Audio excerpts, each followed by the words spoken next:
Salut à tous, bienvenue. Alors, qui ne connaît pas Laly de Ré? En tout cas, vous l'avez vue à de nombreuses reprises sur notre antenne. Elle est avec moi aujourd'hui pour une émission un peu spéciale. Salut Laly. Salut. Alors, spéciale, oui et non.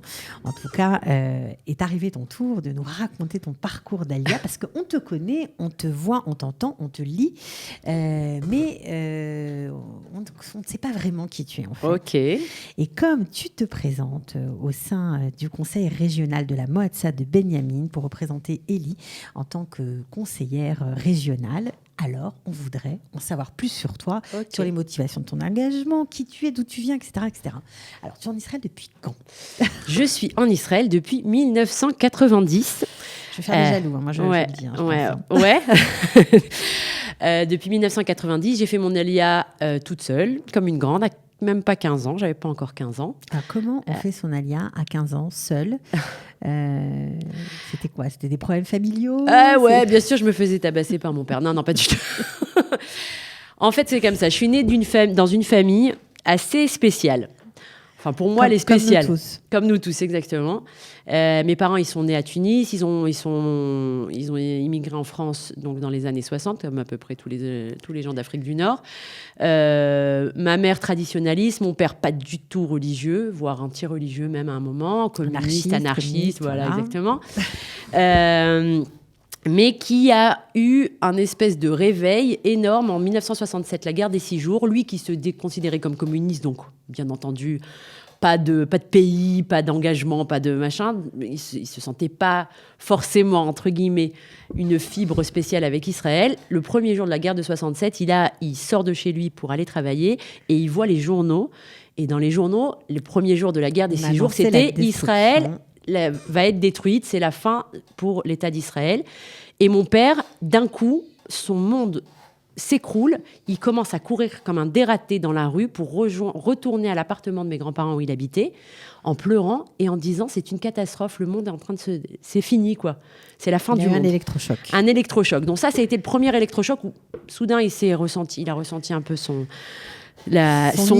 identité juive et son attachement à Israël. Ensuite, il s'est marié avec ma mère en 73. Je suis née en 75. Ma sœur est née en 77. Et à ce moment-là, il se dit, mais qu'est-ce que je vais transmettre à mes enfants?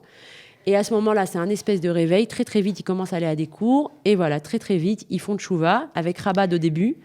Mais pas pour longtemps parce que justement ça allait à l'encontre de son engagement sioniste qui devenait de plus en plus important et aussi avec son identité séfarade qui est très très forte. Et pas par séfarade, j'entends pas seulement le couscous, même si c'est dedans aussi, mais c'est surtout une espèce d'identité comme ça, de respect de la famille, de volonté de rassembler, etc. Et donc, petit à petit, il a fait son petit envol. Il a commencé avec Rabat et ensuite, il s'est... voilà. Et donc, moi, je nais à l'intérieur de cette famille-là où il y a un énorme poster dans le salon, énorme, et qui est plus grand que ces écrans télé, avec la porte de Sion, d'accord, le Sha'ar Tzion à Jérusalem, une pancarte énorme avec marqué Israël, comme si, depuis que je suis née, en fait, c'était le but à atteindre, c'était là qu'on devait aller.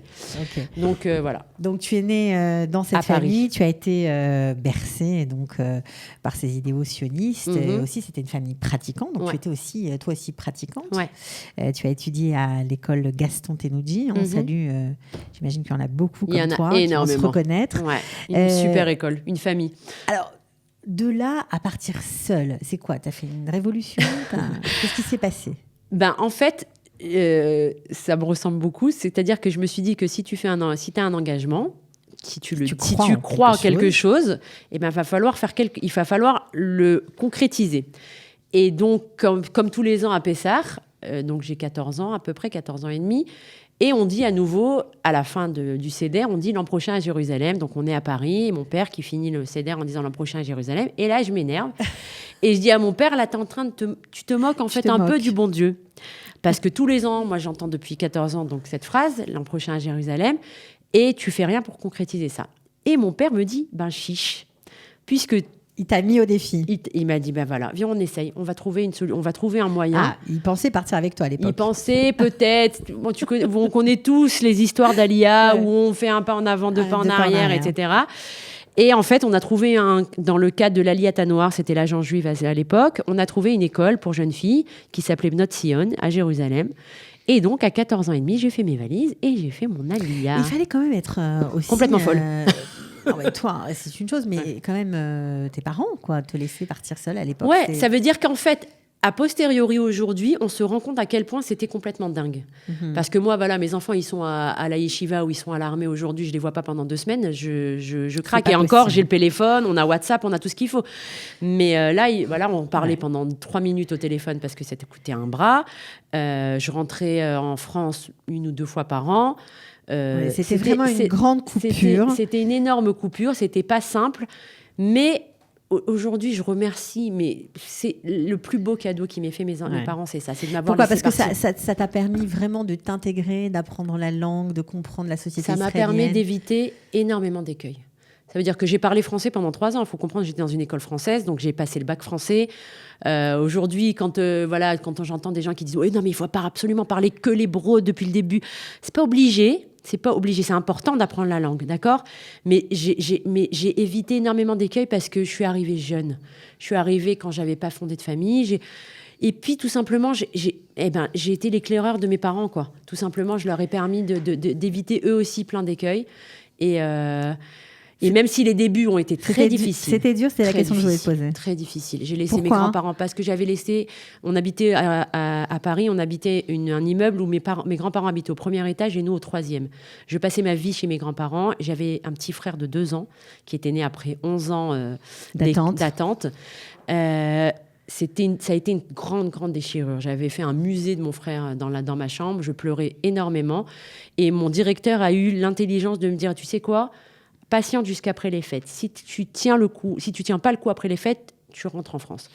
Et j'ai passé les fêtes en Israël et c'était magique. C'est ça qui a fait que tu t'es accrochée. Voir mon peuple vibrer au même rythme de vie, voir le chauffeur de bus me chouetter Shana Tova, voir la musique dans les bus, voir les loulas, voir les soukot. Mais c'était magique. Moi, pour moi, c'était une merveille. Un peuple, de faire partie d'une majorité. Oui, voilà, exactement. Il y a une chanson comme ça qui dit Pitom Kamadam Baboker ou Margish ou Ham. Un jour, un homme se lève un matin et il ressent qu'il est un peuple. Et ben, c'est exactement ça. J'ai ressenti que moi-même, Lali, l'individu, j'étais un peuple. Et ça, j'avais plus... Voilà, c'était fini. C'était l'euphorie. On comprend que l'euphorie a perduré, apparemment. Ouais, complètement. Et tu as accepté ces sacrifices de renoncer à certaines choses, à la séparation de la famille, etc., en espérant de les faire venir. Ça a marché, puisque je crois qu'ils t'ont rejoint en 95 ou 94. En 94. Un mois avant mon mariage, en fait. Je me suis mariée très vite, parce que très souvent, quand tu fais ton aliyah très jeune, en tout cas, c'est le cas dans pas mal de copines, pas mal de copines à moi, et ben, tu as très vite envie d'avoir un foyer à toi, parce que tu en as un peu marre de faire passer Shabbat par-ci par-là, de chaque semaine te demander où tu vas être la semaine prochaine. Tu vas poser tes valises. Et tu as envie, t'as envie de poser tes valises, tu as envie d'avoir un foyer. Et donc, je me suis mariée, j'avais pas encore 19 ans. Et tu venais d'avoir ton bac Je venais d'avoir mon bac l'année d'avant, le bac français. Et c'est tout, d'ailleurs. Je veux juste dire aux gens je n'ai pas fait d'études, que vous le sachiez. J'ai pas fait d'études de journalisme, j'ai pas fait d'études de... Voilà, rien. Tu t'es faite par toi-même, et c'est ça qui est beau. Alors, tu as beaucoup de cordes à ton arc, tu viens de le dire. Tu as été journaliste pendant longtemps. Tu t'occupes aujourd'hui d'un merkaz Ati d'Israël. Ouais, c'est un merkaz.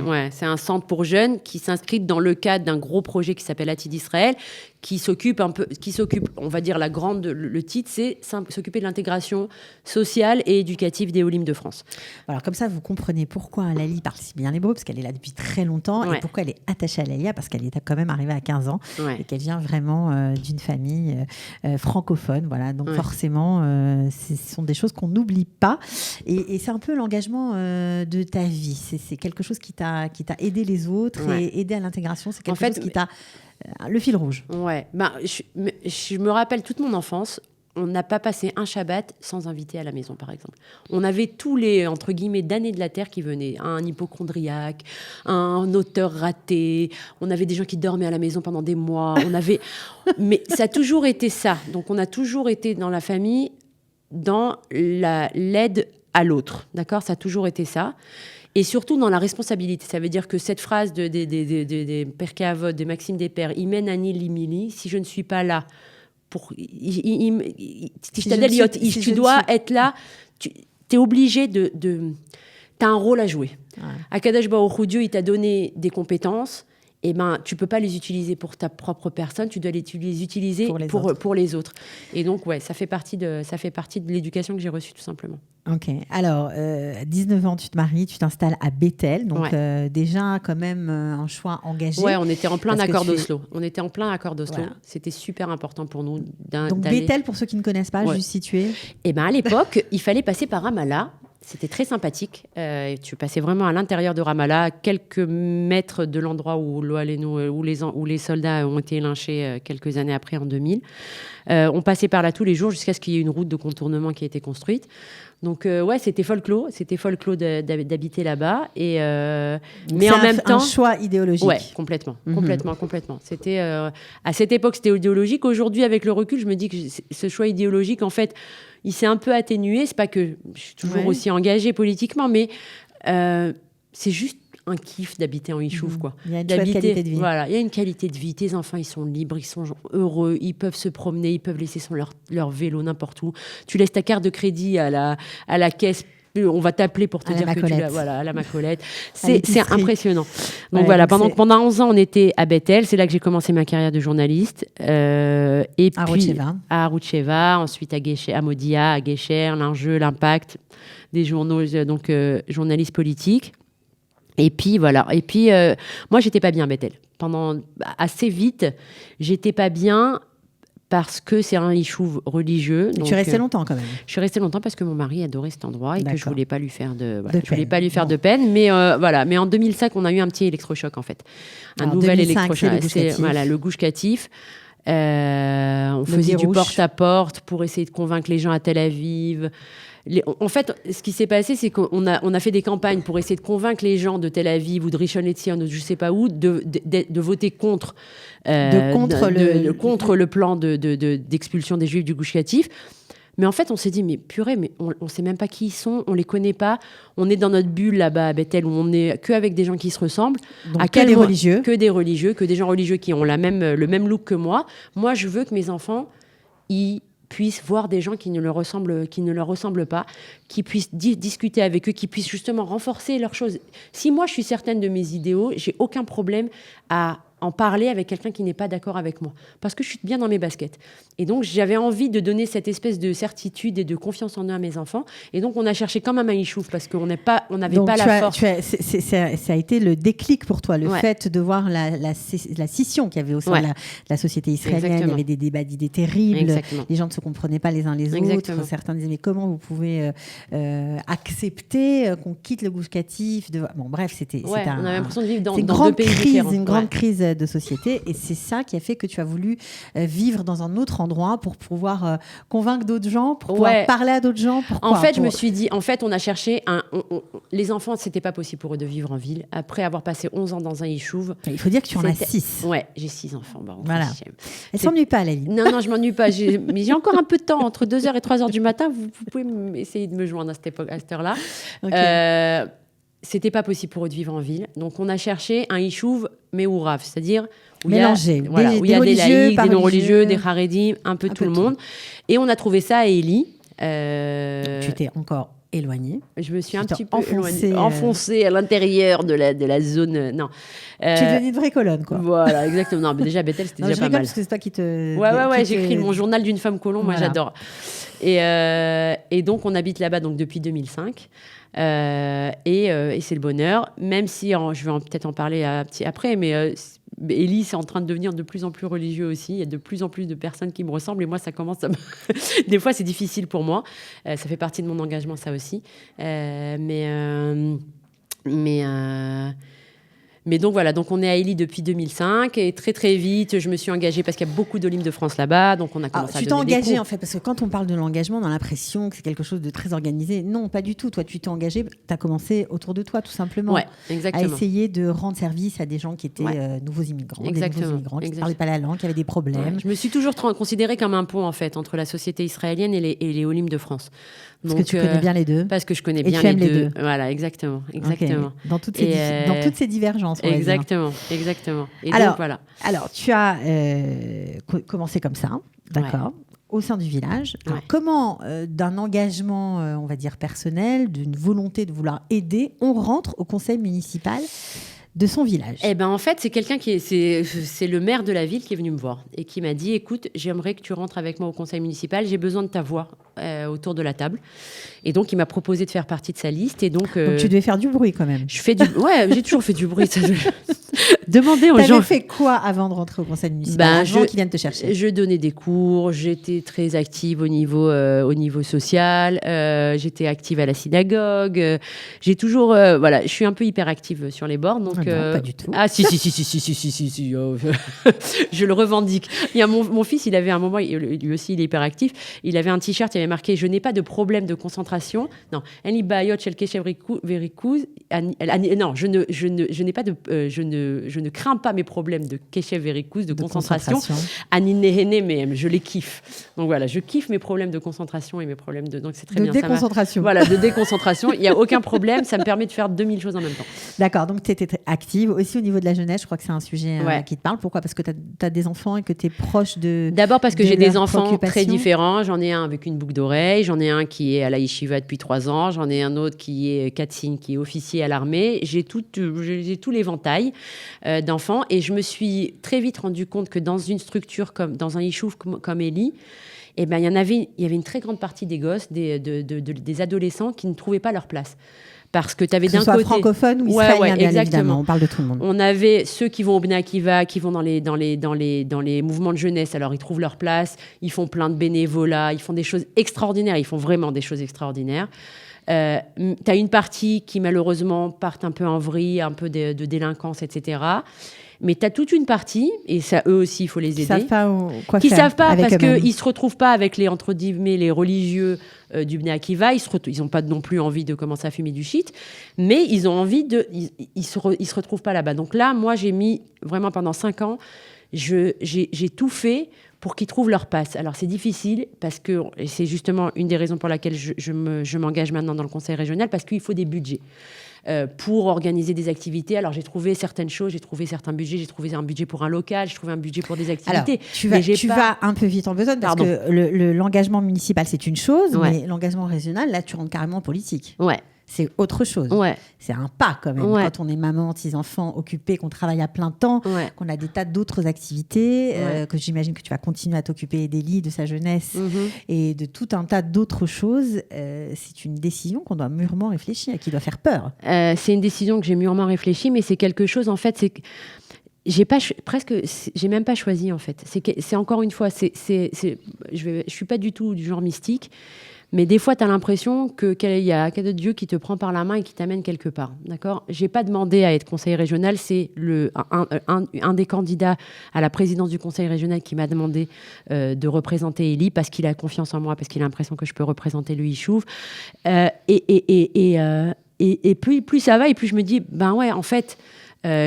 Sur Facebook, dans les réseaux sociaux, des amis à moi qui me disent mais t'as quelque chose à donner sur la scène politique israélienne, et je commence à y croire petit à petit et j'ai envie parce que j'ai vraiment l'impression que j'ai quelque chose, pas seulement en tant que francophone d'ailleurs, en tant que séfarade, en tant qu'habitante de Judée-Samarie, tout simplement quoi, en tant que femme bien entendu, en tant que sioniste. Alors, et donc voilà. Il est venu te chercher pourquoi ? Parce qu'il a vu que tu avais été extrêmement active, notamment je pense au transport. Il y a eu un problème de ligne de bus à Élie, puisqu'on sait que c'est assez loin, que c'est mal desservi, et que tu t'es battue pour éviter que les habitants d'Élie n'aient pas un direct jusqu'à Jérusalem. Il devait avoir un stop à Pisga Zev. Et en fait, voilà, je me suis battue contre la Moatsa, justement, contre le conseil régional. J'ai organisé une manifestation. J'ai organisé une manifestation. Il y avait, non, avec des panneaux, etc. Non, si déjà, on va jusqu'au bout. Et en fait, il y avait des décisions prises par le ministère des Transports, par des gens qui n'ont jamais pris le bus, ou alors ça fait 20 ans qu'ils n'ont pas pris le bus, et qui ont donné des horaires incroyables, et qui ont fait des détours par des dizaines de Yishouvim avant d'arriver à Bon. Enfin bref, les gens qui voulaient aller travailler tout simplement, c'était pas possible. Donc j'ai demandé à ce qu'il y ait une ligne directe de Eli à Jérusalem. J'ai empêché le fait que la ligne s'arrête à Pisgat Ze'ev, c'est un quartier au nord de Jérusalem, mais qu'elle continue jusqu'à la Tachana Merkazit. Donc voilà, j'étais très active à ce niveau-là. Et c'est comme aussi. Ça qu'on t'a repéré. Entre autres, mais ça a dû faire du bruit. Ouais, ça a fait du bruit. Et puis voilà, et puis parce que la voix des francophones aussi, c'est important dans la région de Binyamin. Il faut savoir qu'il y a énormément de francophones à Eli, bien entendu, mais aussi à Ofra, à Kochav Yaakov, à Kfar Adomim, à Kochav Hashachar. Donc à Tel Zion, il y a beaucoup de francophones. Et donc, ça fait partie. Alors, bien entendu, c'est de la politique, c'est l'art du possible. Donc, je me dis bien qu'il avait besoin de moi, comme moi, j'ai besoin de lui aussi. Je vais avoir besoin de lui quand je serai autour de la table du conseil régional. Je vais avoir besoin du président du conseil régional pour obtenir justement les budgets dont j'ai besoin pour faire avancer les dossiers dans lesquels je crois. Alors, il y a des dossiers brûlants ? Il y a des dossiers brûlants. Je vais te dire, moi, j'habite donc la région de Binyamin, c'est au nord de Jérusalem, c'est au-delà de la ligne verte. Alors, on parle plus depuis longtemps de 2 États pour 2 peuples, ça a l'air de faire partie du passé, les accords d'Oslo, c'est à 25 ans, mais il y a quand même quelque chose qui reste, c'est qu'on n'est aujourd'hui que 400 000 habitants. Au-delà de la ligne verte, on peut être 1 million facilement. Donc tu veux militer alors que d'autres sont en train de militer pour le contraire, pour essayer de faire sortir. Non, moi au contraire, moi je veux que de plus en plus de personnes, d'abord parce qu'on a une qualité de vie extraordinaire, parce qu'on a des espaces verts, parce qu'il y a plein de places, il y a des endroits extraordinaires où vivre, et parce que je pense que on parle de la crise immobilière, ça peut être une solution à la crise immobilière, et parce que c'est le berceau du peuple juif. Et donc, de mon point de vue, moi, ça fait partie des dossiers que je veux faire avancer, c'est-à-dire faire venir le plus de monde possible. Et de ce point de vue-là, ça veut dire qu'il va falloir ouvrir les portes. Je reviens encore une fois à ce que j'ai dit au début, c'est-à-dire qu'il va falloir ouvrir les portes à des traditionalistes, à des non-religieux, à des orthodoxes. Il va falloir que tout le monde se sente bienvenu dans les Yishouvim. Et donc ça fait partie des projets que je veux faire. Et bien entendu, continuer à parler de la qualité de vie des gens qui sont déjà là, au niveau éducation et au niveau transport, peut-être etc. aussi l'intégration des Juifs de France, pourquoi pas ? Quoique l'intégration des Juifs de France dans les Yishouvim de Binyamin, si je peux me permettre, parce que maintenant j'ai une vision un peu plus globale de comment ça se passe, c'est un bonheur. Ça se passe bien. Les gens sont heureux de les voir arriver, etc. Il y a toujours des améliorations à donner, d'accord ? Mais par rapport à ce qui se passe en ville, où les gens sont beaucoup plus isolés. Voilà, isolés, déconnectés. Ils souffrent moins de la solitude. Ouais, il y a une espèce de la communauté. Voilà, c'est la communauté du Yishuv est très. Ça rassure. Bon, alors conseil régional, première étape. J'imagine qu'il y en aura une suivante. On verra bien. Moi, encore une fois, je suis pas. J'ai du mal à me, entre guillemets, me vendre. Mais tu serais OK. Ah, complètement. Tu serais OK pour aller plus loin. Ouais, complètement. Je pense que c'est une voix qui a besoin d'être entendue. C'est une voix qui a besoin d'être entendue. Encore une fois, une voix féminine, une voix sioniste, une voix francophone, une voix séfarade, une voix traditionnaliste, parce que même avec tout mon accoutrement, j'ai l'impression qu'à l'intérieur de moi, je me sens traditionnaliste. Dans la définition israélienne de traditionnaliste, ça veut dire ma sortie avec tout ce que ça implique. Ça veut dire la famille, ça veut dire la métinoute, le regarder l'autre sans le juger, recevoir tout le monde, accueillir tout le monde.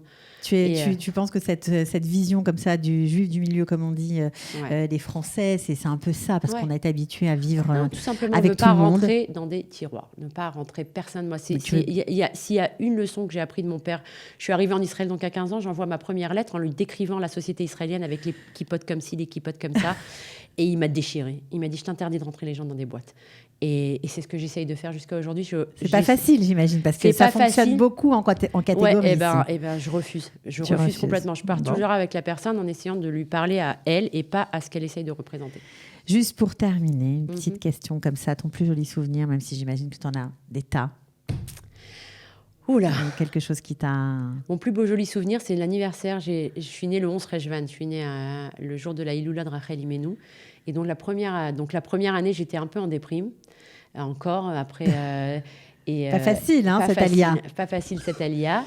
Et mon directeur, Eli Youssef, a compris qu'il fallait me remonter le moral, de la Oulpena, le directeur donc, du lycée où j'étais, a compris qu'il fallait me remonter le moral et il a loué un bateau. Et on a fait une espèce de surprise party de malades entre filles sur le lac du Tibériade. Pour ton anniversaire. Pour mon anniversaire, avec un gâteau, etc. Il m'a redonné...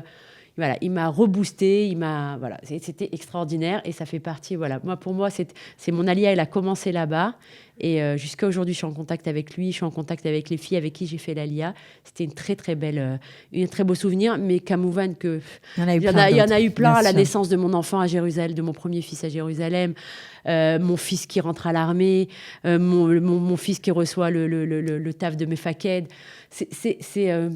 Chaque moment a une portée historique. Ça veut dire que quand tu fais ton alia, c'est pas juste des événements, tu as l'impression d'avoir le poids de dizaines et centaines de générations sur des épaules. Quand mon fils rentre à l'armée, j'ai l'impression que mes grands-parents, ils sont en train de le regarder de là-haut, mes arrière-grands-parents, depuis Tunis, depuis...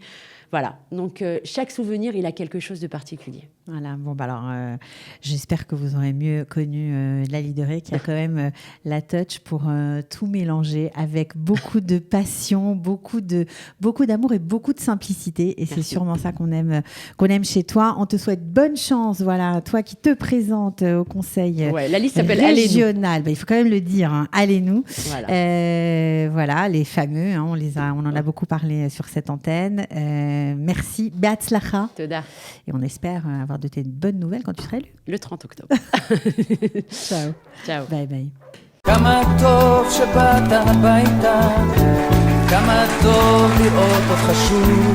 Ils ont relevé le défi de l'Alia. Studio Kalita vous raconte leur histoire. Alia Story, c'est vous, c'est nous.